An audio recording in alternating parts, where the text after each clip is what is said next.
ಕೋಟೆನಗರಿ ಚಿತ್ರದುರ್ಗದಲ್ಲಿ ಮಾಜಿ ಸಿಎಂ ಯಡಿಯೂರಪ್ಪನವರ ಅಭಿಮಾನೋತ್ಸವ ಕಾರ್ಯಕ್ರಮಕ್ಕೆ ಕ್ಷಣಗಣನೆ ಆರಂಭವಾಗಿದೆ. ಈ ನಡುವೆ ಮಾದಿಗ ಸಮುದಾಯಕ್ಕೆ ಬಿಎಸ್ವೈ ನೀಡಿರುವ ಕೊಡುಗೆ ಕುರಿತು ಚಳ್ಳಕೆರೆ ವಿಧಾನಸಭಾ ಕ್ಷೇತ್ರದ ಪ್ರಭಾವಿ ದಲಿತ ಮುಖಂಡರಾದ ಸೂರನಹಳ್ಳಿ ಶ್ರೀನಿವಾಸ್ ಮಾತನಾಡಿದ್ದಾರೆ. ಬನ್ನಿ ನೋಡೋಣ.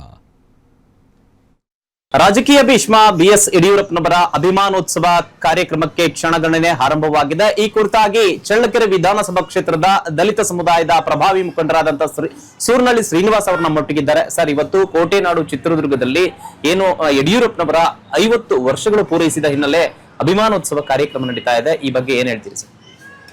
ಭಾರತ ಕಂಡ ಅಪ್ರತಿಮ ವೀರ ಹೋರಾಟಗಾರ ಅಂತ ರೈತ ನಾಯಕ ಅಂತ ಯಡಿಯೂರಪ್ಪರ ಅಭಿಮಾನೋತ್ಸವ ನಮ್ಮ ಚಿತ್ರದುರ್ಗ ಜಿಲ್ಲೆಯಲ್ಲಿ ನಡೀತಿರೋದು ನಮಗೆಲ್ಲ ಹೆಮ್ಮೆ. ಅವರು ಈ ದೇಶ ಕಂಡ ಭಾಳ ಒಳ್ಳೆಯ ರಾಜಕಾರಣಿ. ನಮ್ಮ ರಾಜ್ಯದಲ್ಲಿ ಏನು ನಾನು ಮಾದಿಗ ಸಮುದಾಯನ ಪ್ರತಿನಿಧಿಸ್ತೀನಿ. ಸುಮಾರು ನಾವು 30-40 ವರ್ಷದಿಂದ ಹೋರಾಟ ಮಾಡ್ದಂತ ಒಳ ಮೀಸಲಾತಿನ ಯಾರು ಯಾವುದೇ ಸರ್ಕಾರ ಬಂದ ಸಮಿತಿಯನ್ನು ಕಡೆಗಣಿಸಿದ್ರು. ಏನು ನಮ್ಮ ಹೆಸರಿಗೆ ಮಾತ್ರ ಸಮಿತಿ ಮಾಡಿದ್ರು, ಆದರೆ ಅದನ್ನು ಕಾರ್ಯರೂಪಕ್ಕೆ ತಂದು ಹಣಕಾಸು ಒಂದು ಕಚೇರಿ ಕೊಟ್ಟಿದ್ದು ಯಡಿಯೂರಪ್ಪನವರು. ಈ ಸಮಾಜ ಅವ್ರಿಗೆ ಸದಾ ಚಿರಋಣಿ. ಅದೇ ರೀತಿಯಲ್ಲಿ ಏನು ನಮ್ಮ ಹುಬ್ಳಿಯಲ್ಲಿ ನಮ್ಮ ಮಾದರ ಚೆನ್ನೈ ಗುರುಪೀಠಕ್ಕೆ 82 ಎಕರೆ ಜಮೀನು ಕೊಟ್ಟು ಸಮಾಜನ ವಿದ್ಯಾಭ್ಯಾಸಕ್ಕೆ ಅದೇ ರೀತಿಯಲ್ಲಿ ಅಭಿವೃದ್ಧಿಗೆ ಕೊಟ್ಟಂಥ ಕೊಡುಗೆ ಯಡಿಯೂರಪ್ಪನ ಸಲ್ಲುತ್ತದೆ. ಅದೇ ರೀತಿಯಲ್ಲಿ ಮೊನ್ನೆ ಯಡಿಯೂರಪ್ಪನವರು ನಮ್ಮ ಮಾದಿಗ ಸಮಾಜದ ನಮ್ಮ ಮುಖಂಡರನ್ನ ಉಪಮುಖ್ಯಮಂತ್ರಿ ಮಾಡಿ ಈ ರಾಜ್ಯ ಸಮುದಾಯಕ್ಕೆ ಕೊಡುಗೆ ಕೊಟ್ಟಂಥ ಕೀರ್ತಿ ಯಡಿಯೂರಪ್ಪನ ಸಲ್ಲುತ್ತದೆ. ಅದೇ ರೀತಿಯಲ್ಲಿ ನಮ್ಮ ಚಿತ್ರದುರ್ಗ ಜಿಲ್ಲೆಗೆ ವಿಶೇಷ ಅದು. ಯಾಕಂದ್ರೆ ಇಲ್ಲಿ ಬುಡಕಟ್ಟು ಮತ್ತೆ ಎಲ್ಲ ನಾಯಕ ಸಮಾಜ SC ST ಎಲ್ಲ ಬಡ ಜನಗಳು ಇರೋಂಥ ಜಿಲ್ಲೆ. ಇಲ್ಲಿಗೆ ಭದ್ರಾ ಮೇಲ್ದಂಡೆ ಕೊಡುಗೆಯನ್ನ ವಿಶೇಷವಾಗಿ ಆಗಲೇಬೇಕು ಅನ್ನೋ ಒಂದು ನಿಟ್ಟಿನಲ್ಲಿ ಇಟ್ಕೊಂಡು ರೈತರಿಗೆ ಅನುಕೂಲ ಆಗಬೇಕು, ಅಲ್ಲಿ ಬಡವರು ಇದ್ದಾರೆ ಅಂತೇಳಿ ಅವ್ರ ಕಾಲದಲ್ಲಿ ಭಾಳ ಸ್ಪೀಡಲ್ಲಿ ಕೆಲಸ ಮಾಡಿದಂಥ ಕೀರ್ತಿ ಯಡಿಯೂರಪ್ಪರಿಗೆ ಸಲ್ತದೆ. ಅದೇ ರೀತಿಯಲ್ಲಿ ಪ್ರಪ್ರಥಮವಾಗಿ ಏನಾದ್ರೂ ಚಿತ್ರದುರ್ಗ ಜಿಲ್ಲೆ ಪರಶಾಂಪುರ ಹೋಬಳಿಯಲ್ಲಿ ಏನಾದರೂ ವೇದವತಿ ನದಿಗೆ ಅಡ್ಡಲಾಗಿ ನಿರ್ಮಿಸಿದಂಥ ಬ್ರಿಡ್ಜ್ ಬ್ಯಾರೇಜ್ಗಳು ಏನಾದರೂ ಪ್ರಥಮವಾಗಿ ಏನಾದರೂ ಯೋಚನೆ ಮಾಡಿದ್ರೆ ಅದು ಯಡಿಯೂರಪ್ಪರು.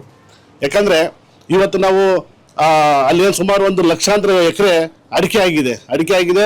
ಒಂಥರ ಮಲೆನಾಡು ಥರ ನಮ್ಮದು ಎಲ್ಲ ಪರಶಾಂಪುರ ಹೋಬಳಿ ಆಗಿದೆ. ವೇದವತಿ ನದಿ ನೀರು ನಿಲ್ಲಕ್ಕೆ ಕಾರಣ ಮೊನ್ನೆ ಯಡಿಯೂರಪ್ಪನವರು.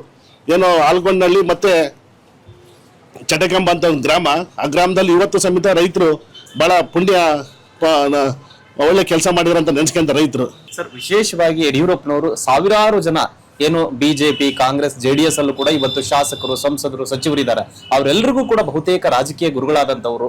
ಬಹುತೇಕ ನಿಮ್ಮ ಜೀವನದಲ್ಲಿ ಯಡಿಯೂರಪ್ಪನವ್ರ ಪಾತ್ರ ಏನು ಅಂತ ಏನಾದ್ರು ನೆನಪು ಮಾಡ್ಕೋಬೋದಾ? ನಾನು ಮೊನ್ನೆ ಯಡಿಯೂರಪ್ಪನವರ ಸಮ್ಮುಖದಲ್ಲೇ ಭಾರತೀಯ ಜನತಾ ಪಾರ್ಟಿ ಸೇರಿದ್ದು.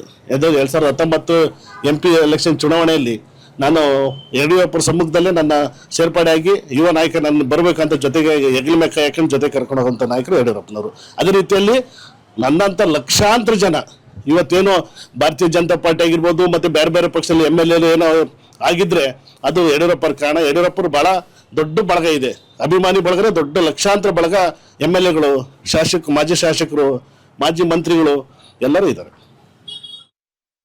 ಈಗಾಗಲೇ ಚಿತ್ರದುರ್ಗದ ಜಿಲ್ಲಾ ಬಿಜೆಪಿ ಘಟಕದ ಉಪಾಧ್ಯಕ್ಷರಾದಂತಹ ಸೂರನಹಳ್ಳಿ ಶ್ರೀನಿವಾಸ್ ಅವರ ಮಾತು. Rajashekhar, Guarantee News, Chitradurga.